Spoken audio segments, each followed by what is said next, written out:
సీతారామాభ్యాం నమః. శ్రీ గురుభ్యో నమః. శ్రీమద్ వాల్మీకి రామాయణము బాలకాండము 68వ సర్గము. దశరథుడు జనకుని ఆహ్వానమును అందుకొనుట, ఆ శుభవార్తను విని అందరూ ఆనందించుట. జనక మహారాజు యొక్క ఆదేశాన్ని అనుసరించి ఆ దూతలు 3 రోజులు నిర్విరామంగా ప్రయాణం చేశారు. ఆ దీర్ఘ ప్రయాణానికి వారి రథాశ్వములు పూర్తిగా అలసిపోయాయి. ఆ విధంగా వారు ప్రయాణించి అయోధ్య నగరానికి చేరారు. అంతటా ఆ రాజదూతలు దశరథుని రాజభవనానికి చేరి ద్వారపాలకులతో, మేము జనక మహారాజు దూతలము, ఈ విషయాన్ని మీ రాజుగారికి త్వరగా తెలపండి అని చెప్పారు. ఆ ద్వారపాలకులు ఈ సంగతిని దశరథునకు నివేదించారు.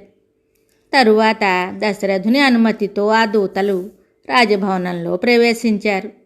తరువాత వారు దేవతుల్యుడైన వృద్ధుడగు దశరథ మహారాజును దర్శించారు. అంతటా రాజుగారి సౌజన్యమునకు వారు ప్రశాంత చిత్తులయ్యారు. తరువాత దూతలు అంజలి ఘటించిన వారే నియమపూర్వకంగా రాజుగారితోటి ఇట్లు మధుర వచనములను పలికారు. ఓ మహారాజా, మిథిలా ప్రభు అయిన జనకుడు అగ్నిహోత్ర నిరతుడవైన నీ క్షేమమును, మీ పురోహితుల గురువుల పరివారముల క్షేమ సమాచారములను సౌహార్దపూర్వకముగా మధుర వచనములతో మరీ అడిగారు. మిథిలాధిపతి అయిన జనకుడు మిక్కిలి శ్రద్ధాసక్తులతో మీ క్షేమ సమాచారములను అడిగాను. తరువాత విశ్వామిత్ర మహర్షి అనుమతితో ఆ ప్రభువు మీకు ఈ సందేశమును పంపెను.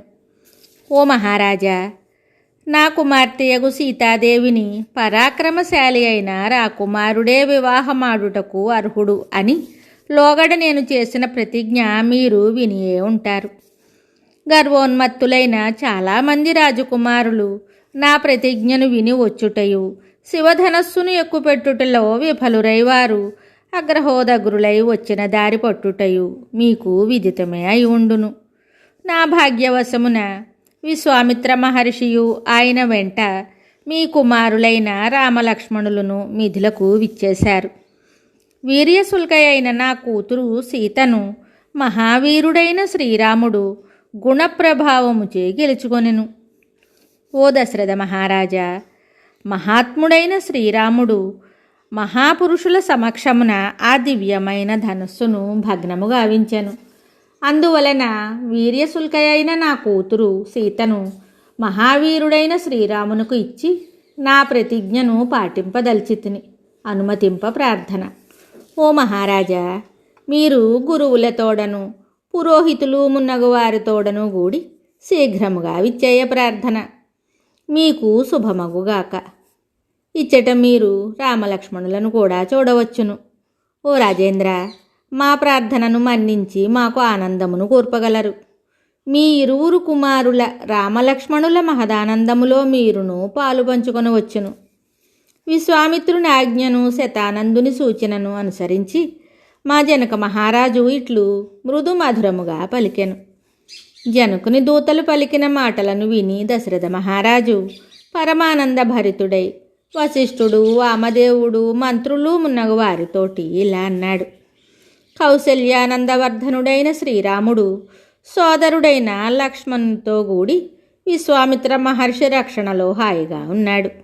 వారిప్పుడు విదేహరాజ్యములో మిథిలా నగరమున ఉన్నారు. మహాత్ముడైన జనకుడు శ్రీరాముని పరాక్రమమును స్వయముగా చూచినవాడై తన సుతయగు సీతను రాఘవునకిచ్చి పెండ్లి చేయుటకు వేడుక పడుతున్నాడు. మహానుభావుడైన జనకుని సంకల్పము మీకును సమ్మతమైనచో జాగు చేయక వెంటనే మనము ఆ పట్టణమునకు వెళుదాము. మహర్షులు, మంత్రులు మున్నగు వారందరూ బాగు అని ప్రశంసావచనములను పలికారు. అంతట దశరథుడు పరమానంద భరితుడై రేపే ప్రయాణము అని మంత్రులతో చెప్పాడు. దశరథ మహారాజు యొక్క మంత్రులందరూ సకల సద్గుణ సంపన్నులు. వారు రాజుగారి మెప్పును పొందినవారు. పెండ్లి ప్రయాణ వార్తలను విని వారు సంతుష్టులై ఆ రాత్రిని హాయిగా గడిపారు. వాల్మీకి మహర్షి విరచితమై ఆది కావ్యమైన శ్రీమద్ రామాయణమునందలి బాలకాండమునందు 68వ సర్గము సంపూర్ణం. శుభం.